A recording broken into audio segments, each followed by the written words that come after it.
La culture, j'y arriverai pas. Ça, c'est terrible, j'y arriverai pas. Bon allez, généralement. Bonjour à tous et bienvenue sur cette vidéo. Aujourd'hui, on se retrouve pour discuter de la synthèse, plus particulièrement des écrits qui arrivent et de la meilleure manière de réviser la synthèse. Voici les différents points que nous allons aborder dans cette vidéo. Je mettrai tous les timestamps dans la description afin que vous puissiez cliquer sur la partie qui vous intéresse le plus. Grand 1, la méthodologie. Comment traiter le sujet, comment analyser les documents, comment rédiger un plan.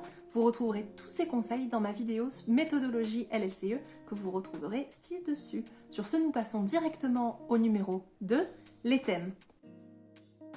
Il faut savoir que pour la session 2022-2023, uniquement 6 des thèmes nationaux ont été retenus. Ce que vous pouvez faire, c'est vous pencher sur le bulletin officiel, notamment la description de chaque thème et de chaque axe avec également les différentes œuvres ou ouvrages qui pourraient s'y rapporter. Ces documents sont complètement publics et peuvent être trouvés en ligne, je vous les mettrai ci-dessous. Vous pouvez par exemple rédiger une petite fiche récapitulative de chaque thème ou de chaque axe associée à quelques mots-clés. Voici une petite liste de mots-clés, si vous souhaitez la screenshotter et la garder sur votre téléphone pour un rappel rapide, mais n'hésitez pas à la réécrire ou à l'étoffer. Point numéro 3, le vocabulaire spécifique. Par vocabulaire spécifique, j'entends les figures de style, car qui dit analyse littéraire dit figure de style, mais également le vocabulaire spécifique à la rédaction d'un essai. Donc tous les mots qui vont servir à rédiger une introduction, une conclusion, les mots de comparaison, les mots d'amplification, etc. Pour réviser le vocabulaire spécifique, je vous conseille cet ouvrage. Je vous mettrai le lien dans la description. Si vous souhaitez poursuivre des études en langue, notamment en LLCE, c'est un très bon investissement. Je vous renvoie à toute la partie figure de style, mais également vocabulaire de l'essai. Si vous ne souhaitez pas investir dans cet ouvrage, pas de souci, reprenez vos cours ou faites une rapide recherche internet et vous devrez trouver assez facilement des récapitulatifs sur les figures de style et le vocabulaire de l'essai. Quatrième point, les sujets blancs.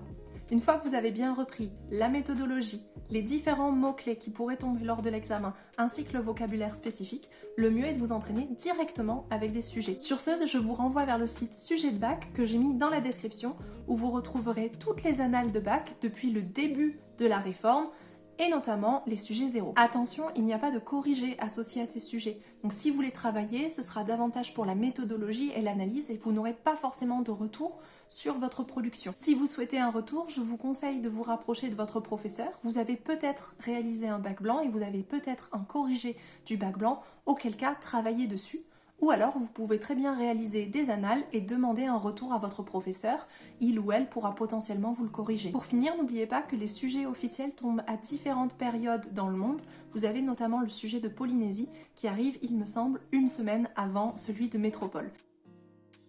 Cinquième point, mais j'aurais peut-être dû le mettre en 4, revoir la grammaire, notamment les erreurs les plus courantes pour les élèves de terminale. Sont inclus de manière non exhaustive les erreurs suivantes. L'erreur d'orthographe sur which, qui prend un H et non pas which, comme je le vois écrit souvent.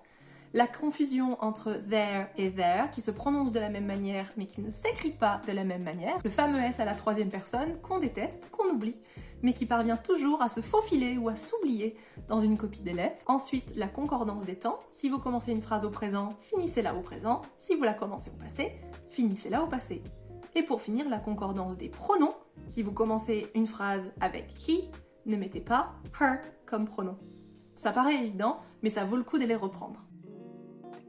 Sixième et dernier point, votre culture générale et littéraire. La culture littéraire anglophone sera généralement divisée en 3 parties, English, American and Commonwealth. Dans Commonwealth, j'entends tout ce qui va être postcolonial. Des ouvrages comme celui-ci ou celui-ci peuvent être utiles, bien qu'ils restent en investissement. J'aurais tendance à les conseiller aux élèves qui souhaitent poursuivre des études par la suite en langue.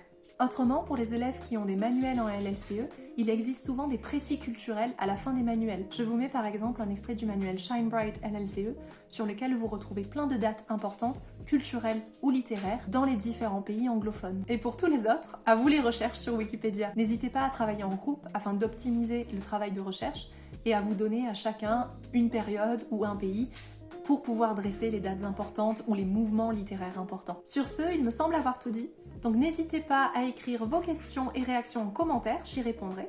Et il ne me reste plus qu'à vous souhaiter bonne révision et bon courage. À bientôt!